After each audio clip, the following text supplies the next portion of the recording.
Tenses सीखेंगे। नाम सुन के ही अजीब सा लग रहा है, मतलब टेंस मतलब टेंशन। आज तक हमें भी यही लगा है और यही लगता है बहुत सारे लोगों को। लेकिन क्या आपको पता है कि जैसे खाने में नमक सबसे ज़्यादा ज़रूरी होता है, अगर खाने में नमक ना हो तो खाना फीका लगेगा, टेस्टलेस लगेगा, समझ में नहीं आएगा कि आप क्या खा रहे हो। वैसे ही इंग्लिश में चाहे स्पीकिंग के लिए हो चाहे फिर राइटिंग के लिए हो, टेंसेस बहुत ज़्यादा ज़रूरत है। मतलब टेंस नमक के जैसे काम करता है, लेकिन इसको सुनते ही टेंशन हो जाता है। लेकिन इन सब बातों को अलग रखते हैं, आज मैं आप लोगों को टेंसेस सिखाऊंगी। आज से स्टार्ट करूंगी टेंस सिखाना, लेकिन ऐसे वे में सिखाऊंगी कि आपका टेंशन भूल जाएगा और फन स्टार्ट हो जाएगा। जी हाँ, एब्सोल्युटली राइट। तो आज हम सीखेंगे टेंस कि कितने टेंस क्या होता है, कितने टाइप के टेंस होते हैं और उनके कितने पार्ट्स होते हैं। फिर उसके बाद अगर हमारे पास टाइम आएगा तो कुछ सिंपल टेंस है, कुछ सिंपल सेंटेंस भी बनाना सीखेंगे जो विदाउट वर्ब बनते हैं, मतलब बिना किसी क्रिया के होते हुए बनते हैं। उस टाइप के हम सेंटेंस भी बनाएंगे। तो क्या आप लोग रेडी हो मेरे साथ नए तरीके से टेंसेस को सीखने के लिए? If you are ready so let's start today class. So दोस्तों, टेंस को समझते हैं। टेंस को टेंशन लेके एकदम नहीं समझेंगे। टेंस जो है, मान लीजिए एक बूढ़ा व्यक्ति, एक आदमी है, उसका नाम क्या है?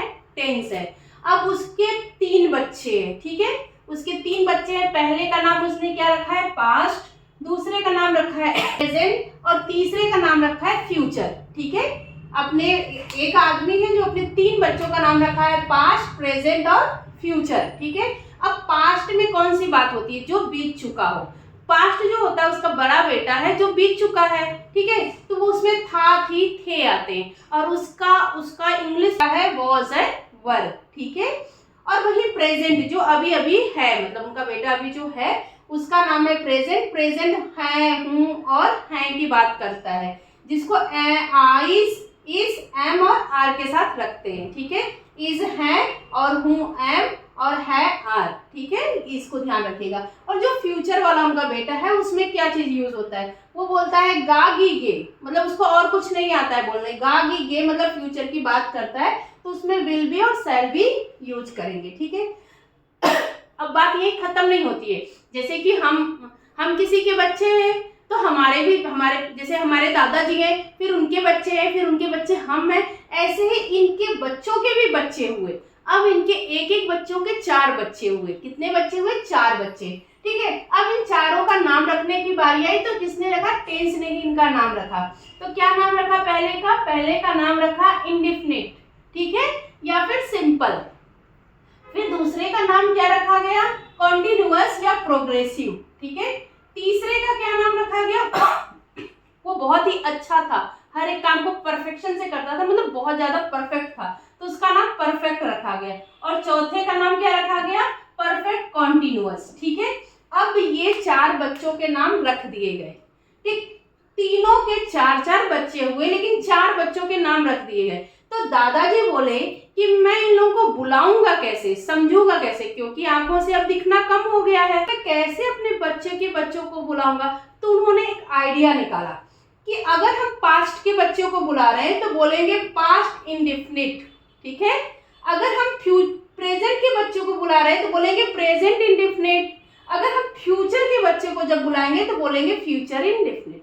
मतलब कि इसने क्या किया, इनके बच्चों का नाम क्या रख दिया? इनके नाम के पहले पिताजी का नाम आ गया। ये इनके पापा का नाम है और ये इनके बच्चों का नाम है। तो इंडेफिनिट जिसका नाम है, अगर उसके पास्ट का वो बच्चा है तो जब पास्ट की बात करेंगे तो वहाँ पास्ट इंडेफिनिट हो जाएगा, ठीक है। अगर प्रेजेंट की बात करेंगे तो प्रेजेंट इंडेफिनिट हो जाएगा। अगर हम फ्यूचर की बात करेंगे तो फ्यूचर इंडेफिनिट हो जाएगा। मतलब कहने का मतलब ये है कि जब भी दादाजी को किसी बच्चे को बुलाना हुआ, पास्ट के बच्चे को बुलाना हुआ, तो बोले past indefinite, past continuous, past perfect और पास्ट परफेक्ट कंटिन्यूअस, ठीक है। और प्रेजेंट के बच्चे को बुलाना हुआ तो सेम नाम रहेगा, बस उसके साथ प्रेजेंट लग जाएगा। Hope you all understand. अगर ऐसे नहीं समझ में आ रहा है तो इंग्लिश में बताते हैं। जो टेंस होता है उसके 3 पार्ट्स होते हैं। 3 पार्ट्स में पहला पार्ट होता है past, second present and third future. अब तीनों के 4 पार्ट होते हैं, ठीक है। चारों पार्ट के नाम होते हैं। पहले का नाम होता है पास्ट इंडेफिनिट, या फिर सिंपल टेंस बोल सकते हैं, पास्ट कॉन्टिन्यूअस टेंस या फिर प्रोग्रेसिव टेंस भी बोलते हैं। पास्ट परफेक्ट होता है उसको हम परफेक्ट ही बोलते हैं क्योंकि वो हमेशा परफेक्ट रहता है। फिर पास्ट परफेक्ट कॉन्टिन्यूअस, ठीक है, या फिर उसको परफेक्ट प्रोग्रेसिव भी बोलते हैं। तो ये हमारे सेंटेंस हो गए।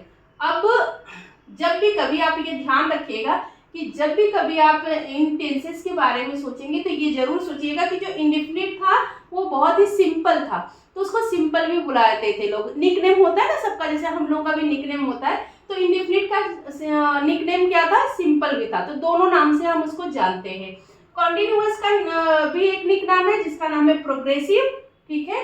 लेकिन जो परफेक्ट है वो ऑलरेडी परफेक्ट है, ये तो हमेशा परफेक्ट है, चाहे पास्ट में हो, चाहे प्रेजेंट में हो, चाहे फ्यूचर में। तो इसके साथ और कोई नहीं है, इसका कोई निकनेम नहीं है। लेकिन परफेक्ट कॉन्टिन्यूअस का भी एक निकनेम है जिसका नाम है परफेक्ट प्रोग्रेसिव, ठीक है। तो ये आपने समझ लिया। अब सिंपल में क्या आता है, सिंपल में ता ती ते आएगा। चाहे अब जैसे कि मैंने यहाँ पे पास्ट में था, ठीक है, तब अगर पास्ट की बात करते थे, खाता था, तो ये पास्ट हो गया। अगर आप फ्यूचर की बात, प्रेजेंट की बात करेंगे तो खाता है, तो ये प्रेजेंट की बात हो गई। अगर यहाँ पे गागी है तो खाता रहेगा, ठीक है, अगर हम बात करें तो फ्यूचर की बात हो गई। तो मतलब जब भी कभी इंडेफिनिट टेंस आएगा, सिंपल इंडेफिनिट, चाहे पास्ट में आए, प्रेजेंट में आए या फ्यूचर में आए, तो उसके लास्ट में ता ती ते आएगा ही आएगा, ठीक है। अगर कंटिन्यूअस की बात करें या प्रोग्रेसिव की बात करें तो रहा, रही और रहे आएंगे। रहे थे, रही थी, रहे थे, या फिर रहा है, रही है, रहे है, या रहा, रहेगा, रहेंगे और रहेंगे, ऐसे आएगा, ठीक है। फिर अगर परफेक्ट की बात करें तो परफेक्ट अपने आप में ही परफेक्ट है, तो उसमें चुका, चुकी, चुके, हम ये काम कर चुके हैं, ठीक है, ये प्रेजेंट हो गया, हम ये काम कर चुके थे, ये पास्ट हो गया, हम ये काम करेंगे, ये क्या हो जाएगा, फ्यूचर हो जाएगा। और इसमें आ, ई और ए भी आता है, जैसे कि खाना खाया, ठीक है, तो ये परफेक्ट में आ जाएगा, ठीक है। ये चीज आप याद, खाना खाया था भी हो सकता है, खाना खाया है भी हो सकता है, खाना खाया मतलब खाना खाया, तो ये आ, ई और ए भी आता है। परफेक्ट कंटिन्यूअस की बात करें तो इसमें रहा है, रही है और रहे ही है आता है, लेकिन उसमें समय बताता है कि 1 घंटे पहले मैंने ये किया था, या 2 साल पहले मैंने ये किया था, और 2 दिन बाद मैं ये करूंगा, या 2 घंटे में ये 2 घंटे से मैं ये कर रहा हूँ। जब भी कभी ऐसा रहेगा तो उसमें समय बताएगा। अगर समय बताता है तो परफेक्ट कंटिन्यूअस टेंस होता है, ठीक है। अब ये बनते कैसे, इनके बनाने के 4 ही वे होते हैं। पहला पॉजिटिव या अफर्मेटिव, ठीक है, पॉजिटिव सेंटेंस बनता है, नॉर्मल सेंटेंस, ठीक है। दूसरा नेगेटिव सेंटेंस बनता है, मतलब कि नकारात्मक, नॉट लगा करके नेगेटिव बनता है। फिर इंट्रोगेटिव बनता है, इंट्रोगेटिव मतलब क्वेश्चन मार्क वाले सेंटेंस बनते हैं। फिर क्या होता है, नेगेटिव इंट्रोगेटिव, मतलब कि नेगेटिव भी है, इंट्रोगेटिव भी है। नेगेटिव बात कर रहे हैं लेकिन क्वेश्चन मार्क के साथ बात कर रहे हैं, तो इसको हम नेक्स्ट स्लाइड में समझेंगे कि ये क्या है, ठीक है। कुछ सिंपल टेंस भी दूंगी, होप कि आपको ये समझ में आ गया होगा कि टेंस कौन है, टेंस के बच्चे कौन है और उनके बच्चों के बच्चे कौन है, और उनका नाम भी ध्यान में रख पाएंगे आप, ठीक है, क्योंकि तीनों के बच्चों का नाम सेम है, बस उसके आगे उनके पापा का नाम लगाना है। दोस्तों, जब हम सेंटेंसेस बनाते हैं तो 4 टाइप से सेंटेंसेस बनाते हैं। पहला होता है पॉजिटिव, या फिर उसको अफर्मेटिव भी बोलते हैं। अब इसमें क्या होता है, इसमें किस टाइप के सेंटेंसेस आते हैं, जो इसको बोलते हैं कि ये सिंपल, जैसे कि वह जा रहा है, वह जा रहा है, ठीक है, वह खा रहा है, वह नहा रहा है, वह सो रहा है, या फिर वह सोता है, वह खाता है, या वह जाता था, वह रहता था, वो खाता था, वह खाएगा, जाएगा, रहेगा, ऐसे टाइप के सेंटेंसेस आते हैं। फिर दूसरा होता है आपका नेगेटिव, ठीक है, दूसरा आएगा नेगेटिव। तो नेगेटिव में क्या होता है, मतलब कि नकारात्मक बात होती है, जैसे कि यहाँ पे हमने बोला कि वह जा रहा है, तो यहाँ पे तुरंत ही हो जाएगा वह नहीं जा रहा है, वह नहीं जा रहा है, नेगेटिव बात हो रही है, ठीक है, वह नहीं जा रहा है या जा रही है, जो भी होगा, मतलब कोई भी सेंटेंस होगा तो वहां पे नेगेटिव लग जाएगा, ठीक है। फिर अगर इंट्रोगेटिव की बात करें, थर्ड हमारा आता है इंट्रोगेटिव, ठीक है। अगर हम इंट्रोगेटिव की बात करते हैं तो यहाँ पे क्या हो जाता है, इंट्रोगेटिव मतलब क्वेश्चन मार्क, ठीक है। तो यही सेंटेंस हो जाएगा, वह क्यों नहीं जाता है, या वह क्यों नहीं जा रहा है, वह क्यों नहीं जा रहा है, अरे वह क्यों जा रहा है, सॉरी, यहाँ पे क्या हो जाएगा, वह क्यों जा रहा है, क्योंकि क्वेश्चन पूछ रहा है। या फिर ऐसे भी पूछ सकते हैं, क्या वह जा रहा है, क्या वह जा रहा है, मतलब ये दो टाइप से पूछा जाता है, ठीक है।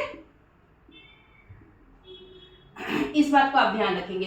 अब चौथा कौन सा टाइप होता है, इंट्रोगेटिव और नेगेटिव दोनों आते हैं, ठीक है। इंट्रोगेटिव प्लस नेगेटिव दोनों आते हैं, तब कैसे सेंटेंस बनाते हैं। अब वहां पे क्या हो जाएगा कि क्वेश्चन भी रहेगा और नहीं भी रहेगा। क्या वह नहीं जाता है, ये ऐसा हो जाएगा, क्या वह नहीं जाता है या जा रहा है, क्या वह नहीं जा रहा है, ठीक है। और फिर हो जाएगा, वह क्यों नहीं जा रहा है। ये दोनों टाइप से वहां पे बनते हैं, ठीक है।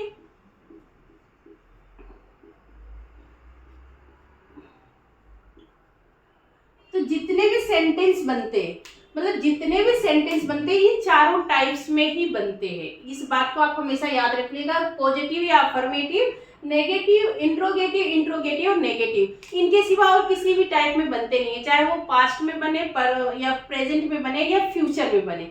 तो ये चारों टाइप्स में ही बनते हैं जब भी बनेंगे कोई भी सेंटेंस। जैसे कि वह जा रहा है, ही इज गोइंग, ठीक, वह जा रहा है, ही इज गोइंग, ठीक, ये हो गया। वह नहीं जा रहा है, अगर ये बनाना होगा तो ही इज नॉट गोइंग, ठीक है।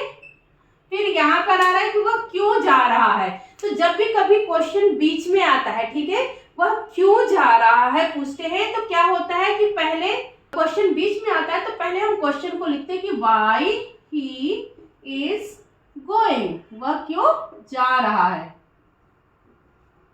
ठीक है। लेकिन जब कभी क्वेश्चन पहले आता है या फिर उसका क्वेश्चन, ऐसे कोई क्वेश्चन आता है जहां पे यस और नो का आंसर देना पड़ रहता है, जब भी कभी यस और नो का आंसर देना रहता है तो वहां पे स्टार्ट कैसे होता है, पहले हेल्पिंग वर्ब से स्टार्ट होता है कि क्या वह जा रहा है, तो इसका आप आंसर दोगे हाँ या ना। तो वह क्यों जा रहा है, जब कोई पूछेगा तो आप उसको बताओगे रीजन। तो जब भी रीजन हम दे रहे हैं तो वहां पे हम पहले क्या लिखेंगे, पहले हम इंट्रोगेटिव सेंटेंस का जो भी रहेगा वो लिखेंगे। लेकिन अगर कोई क्वेश्चन पूछ रहा है यस और नो में जवाब आता है तो पहले हम क्या लिखते हैं, पहले हम लिखते हैं पहले हम लिखेंगे हेल्पिंग वर्ब, मतलब कि इज ही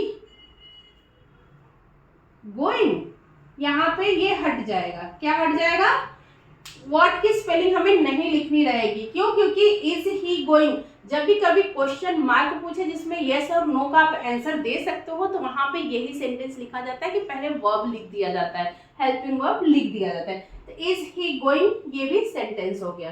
फिर क्या वह नहीं जा रहा है, अब ये देखिए यहाँ पे इंट्रोगेटिव नेगेटिव दोनों आ गया, तो क्या वह नहीं जा रहा है, इज नॉट ही गोइंग। जब भी कभी ऐसा सेंटेंस आएगा तो पहले इज लिखेंगे, फिर नॉट, फिर ही, फिर गोइंग, ठीक है।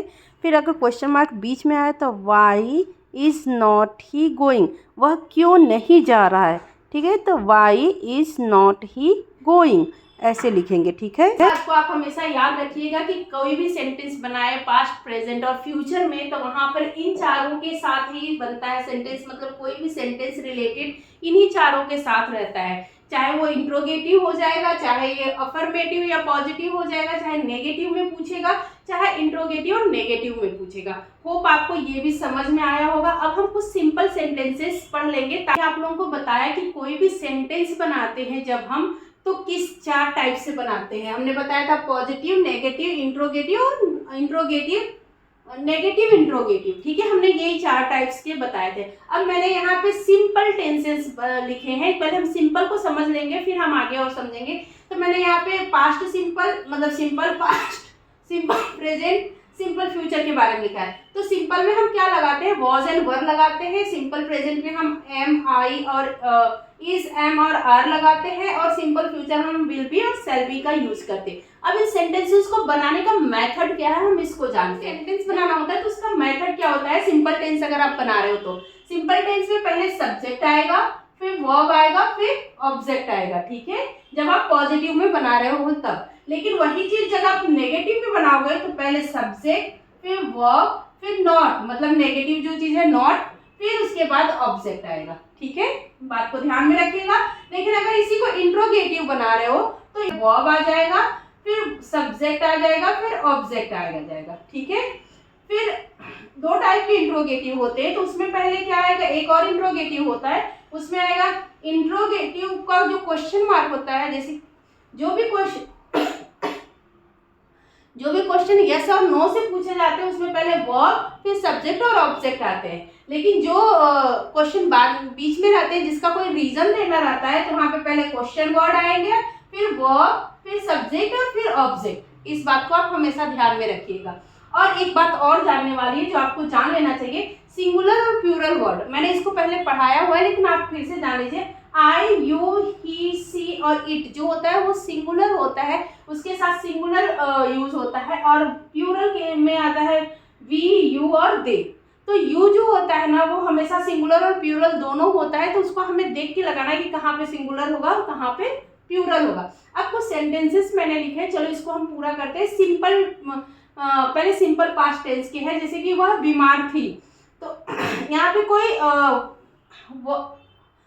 कोई वर्ब नहीं हो रहा है, मतलब यहाँ पे कोई क्रिया नहीं हो रही है, सिंपल है ये। तो यहाँ पे हम क्या लेते हैं वर्ब को, जो ये पहले के हमारे वर्ब है हेल्पिंग वर्ब वही हमारे वर्ब हो जाते हैं। तो ही के लिए क्या हो जाएगा, यहाँ थी बात हो रही है, मतलब वो किसी लड़की के बारे में यहाँ बात हो रही है, तो हम लिखेंगे सी, ठीक है, हमने सी लिख दिया। यहाँ पे हमने बताया है कि सिंगुलर सी होता है, तो सी के साथ क्या जाता है, फर्स्ट जाता है, तो सी के साथ हम हेल्पिंग वर्ब क्या लगाएंगे, वॉज, ठीक है।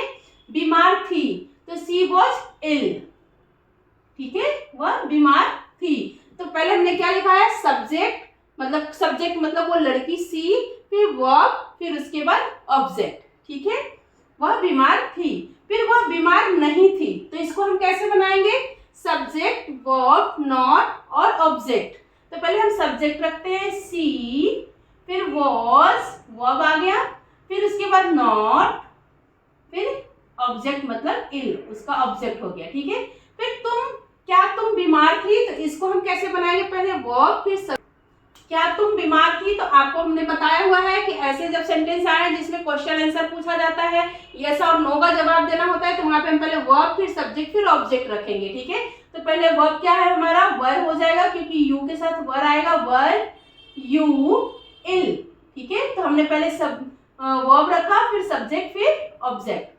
उसके बाद क्या, तुम क्यों बीमार थी, तो हमें यहाँ रीजन देना है, तो हम पहले यहाँ पे क्या लिखेंगे, क्वेश्चन वर्ब, फिर उसके बाद वर्ब लिखेंगे, वाई, व, यू, इल, ठीक है। होप आप लोगों को समझ में आ रहा होगा। तो ये हमने पास्ट टेंस में, सिंपल पास्ट में बना लिया। अब सिंपल प्रेजेंट में अगर बनाना हुआ तो जैसे कि यहाँ पे लिखा है कि मैं खुश हूँ, तो मैं के साथ आई के साथ एम जाता है। सिर्फ यही एक ऐसा है कि आई के साथ हमेशा एम ही जाएगा, उसके साथ आई इज नहीं आएगा, इस बात को आप ध्यान रखिएगा। तो आई एम हैप्पी, मैं खुश हूं, ठीक है, आई एम हैप्पी। फिर तुम खुश नहीं हो, ठीक है, यू के साथ क्या आएगा, आर आएगा, सही बात है, यू आर नॉट हैप्पी, ठीक है। यहाँ पे क्या हो गया, यहाँ पे पहले हमने क्या लगाया, सब्जेक्ट, वर्ब, नॉट और ऑब्जेक्ट, ठीक है। फिर क्या तुम खुश हो, तो यहाँ पे हम पहले क्या लगाएंगे, yes, absolutely right, are you happy, ठीक है। यहाँ पे हम क्वेश्चन पूछ रहे हैं, वो आंसर है यस और नो में देगा। तुम खुश क्यों नहीं हो, तो यहाँ पे रीजन देना है हमें, तो पहले हम क्वेश्चन वर्ड लिखेंगे, व्हाई, ठीक है, वेरी गुड। फिर उसके बाद हमारा वर्ब आ जाएगा, फिर उसके बाद सब्जेक्ट आ जाएगा यू, फिर हैप्पी, ऑब्जेक्ट आ जाएगा, ठीक है। अब पूरा मिला के पढ़ेंगे, वाई आर यू हैप्पी, तुम खुश क्यों थे, अच्छा इसके लिए, अच्छा तुम खुश क्यों नहीं थे,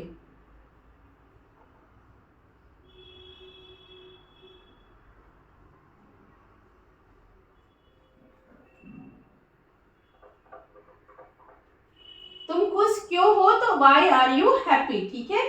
फिर मैं खुश होऊंगा, ठीक है, अगर मैं खुश होऊंगा, अब यहाँ पे हम किसकी बात करने लगे, फ्यूचर की बात करने लगे कि फ्यूचर में हम खुश होंगे, तो ये सिंपल फ्यूचर है, तो वहां विल बी और शैल बी का यूज होगा। ठीक है, मैं खुश होऊंगा, आई विल भी लगा सकते हैं, शैल भी लगाते हैं, लेकिन विल भी ज्यादा बेटर लगता है, सब लोग विल भी लगा सकते हैं, तो आई विल बी हैप्पी। ठीक है, क्या लगाया हमने, पहले हमने लगाया सब्जेक्ट वर्ब फिर ऑब्जेक्ट। सब्जेक्ट हमारा आई हो गया, उसके साथ हमारा हेल्पिंग वर्ब क्या हो गया, विल बी हो गया, फिर ऑब्जेक्ट हो गया हमारा हैप्पी। फिर तुम खुश नहीं होगे, ठीक है, तुम खुश नहीं होगे, यू विल। अब इसमें थोड़ा सा आप देखिएगा, ठीक है, अब इसमें देखने वाली बात है, जब भी कभी ऐसा आएगा तो सब्जेक्ट वर्ब और नॉट फिर ऑब्जेक्ट आएगा, लेकिन विल बी में पहले विल आ जाएगा फिर नॉट आएगा, विल नॉट बी हैप्पी, मतलब कि ऑब्जेक्ट दोनों वर्ब जो है वो उनके बीच में ये लिखा जाएगा, विल नॉट बी हैप्पी। अब ऐसा क्यों होता है, इसको मैं अपने पिछले वीडियो में बता चुकी हूँ, लेकिन मैं आपको एक बार और एक्सप्लेन कर दूंगी। ठीक है, जब भी मैं फ्यूचर टेंस पढ़ाने स्टार्ट करूंगी तो उसमें मैं आपको ये जरूर एक्सप्लेन करूंगी। तो इस बात को अभी फिलहाल आप याद रख लीजिए कि जब भी कभी नॉट आएगा तो ये हमारे ऑब्जेक्ट के बीच में लिखा जाएगा, जब भी कभी नॉट आएगा तो हमारे वर्ब के बीच में लिखा जाएगा, विल और बी के बीच में नॉट लिखा जाएगा। ठीक है, या शैल और बी के बीच में नॉट लिखा जाएगा।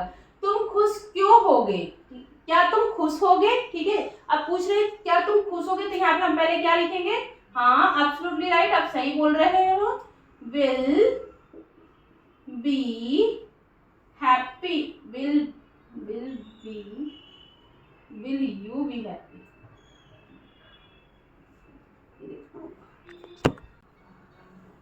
ठीक है, क्या तुम खुश होगे, ठीक है, क्या तुम खुश होगे। अब यहाँ पर भी ये देखिएगा, जब भी कभी फ्यूचर की बात होगी तो यहाँ पे पहले आएगा विल, अब उसके बाद तुरंत वी नहीं आएगा, फिर उसके बाद आएगा हमारा subject, will you be happy. ठीक है, यहाँ पर दोनों के बीच में हमारा सब्जेक्ट आ जाएगा। तुम खुश क्यों होगे, तो पहले हमारा क्या आ जाएगा, क्वेश्चन वर्ड आ जाएगा, why will you be happy.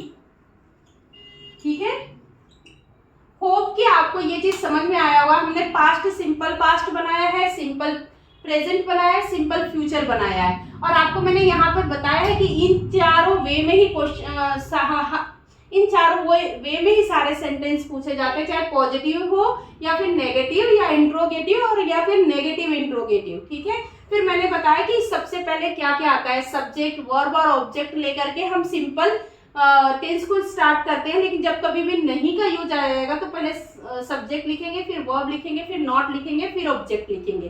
ठीक है, अगर क्वेश्चन मार्क आता है जिसमें यस और नो का जवाब देना रहता है तो वहां हम पहले वर्ब लिखते हैं, फिर सब्जेक्ट लिखते हैं, फिर ऑब्जेक्ट लिखते हैं। लेकिन कहीं भी हमें रीजन देना रहता है, क्वेश्चन मार्क बीच में आता है, क्वेश्चन जो बीच में आता है वर्ड, तो वहां पे हम क्या लिखते हैं, पहले क्वेश्चन वर्ड, फिर वर्ब, फिर सब्जेक्ट और फिर ऑब्जेक्ट। ठीक है, तो होप कि आज की इस क्लास से आपने बहुत कुछ सीखा होगा।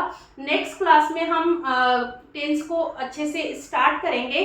जो टेंस के तीनों बेटे थे और तीनों बेटे के 4 बच्चे जो थे उनके बारे में हम अच्छे से पढ़ेंगे और उनको हम समझेंगे कि ये लोग कैसे काम करते हैं हमारी लाइफ में, और हमारे रिटन इंग्लिश को और स्पीकिंग इंग्लिश को कैसे इम्प्रूव करेंगे, ये सब भी हम जानेंगे।